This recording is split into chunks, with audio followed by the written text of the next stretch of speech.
Hi, my name's Phil, and I like talking about politics. And in this video, as the world prepares for another Trump presidency and his promised trade war, especially with China, might be worth taking a look at what the consequences could be, because there's been a lot of talk about whether Trump is serious about the tariffs, how serious he is. Not quite so much discussion around here about, so what's China going to do about this? Because they must surely know. If I know, they know.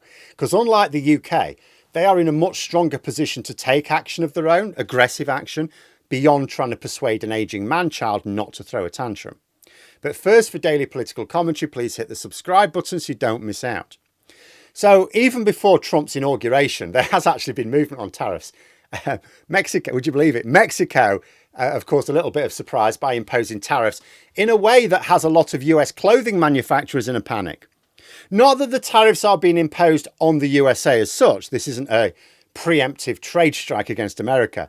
It's actually intended to protect their textile industry, which actually got a boost from Trump's first trade war with China, and they expect to be able to carry on benefiting, despite Trump's threats to also impose heavy tariffs on Mexican imports. In fact, so well did Mexico do out of both American tariffs on Chinese goods, as well as the nearshoring, which gained momentum after the pandemic. Other countries have started investing in factories in Mexico in order to be able to sell more easily into the American market. And that includes Chinese companies. Mad, isn't it? We're used to Western companies setting up cheap factories in China, taking advantage of low rates of pay and workers' rights and so on, to then re-export to their own markets. What's happening here is a lot of production has been moving to Mexico to make it easier to get, sales in America, because Mexico's got a decent trade agreement with America. But everything is now up in the air.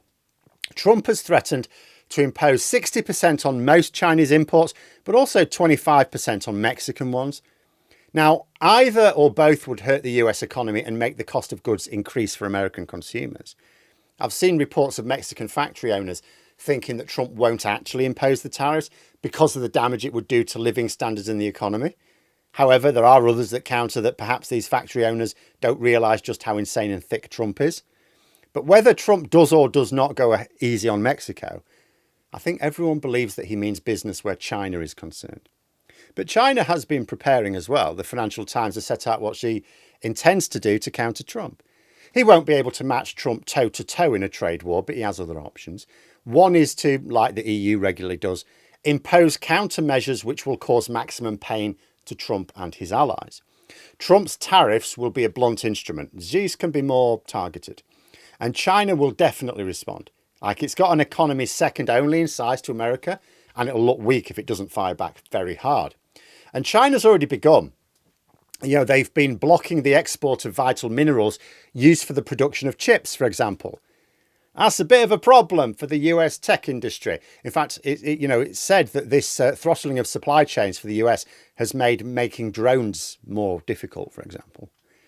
Another measure is a proposal for a series of tariff cuts for non-US trading partners.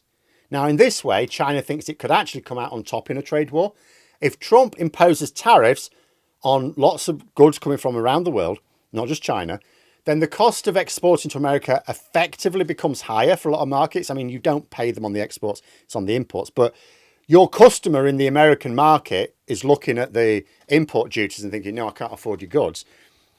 It would appear that Xi will be offering better access to the Chinese market in order to make Trump's move backfire by effectively isolating America from a lot of international supply chains. The cost of selling to America will increase. The cost of selling to China will come down. What's that going to do to the flow of goods around the world? Trump's tariffs already ran the risk of damaging the US as the centre of global trade, but China could use the moves for their own advantage. This is why I liken Trump's approach to Brexit. He plans to raise trade barriers with important markets. What happened when Britain did that is also what's going to happen when America does that.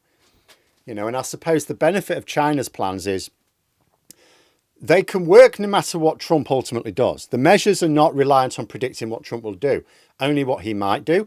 In Britain, first of all, our policy is hoping. We have a policy of hope. We hope Trump doesn't impose tariffs that badly damage our economy. That's pretty much it. We're going to try and just hope that doesn't happen. But ultimately, if it does, there's not a lot we can do about it. And also, when Labour were working out, their economic plans for the next few years, they were basing it on what Trump might or might not do. And that's all they can do. But China, you could argue, they win either way. If China builds closer trading ties with important markets around the world, they're going to benefit from enhanced trade, whether or not Trump hits those same markets with tariffs. So even if Trump only targets China, at least to begin with, China can offset some of the damage due to its moves with the rest of the world. Basically, China has a plan. America has a volatile toddler with dementia. And when it's all over and a future US administration decides to pull back on some of those tariffs, as it did under Biden, the supply chains will not just snap back. There will be some trade permanently lost. What Trump is about to do could well, actually, not just weaken America, but make China more powerful over the next few years.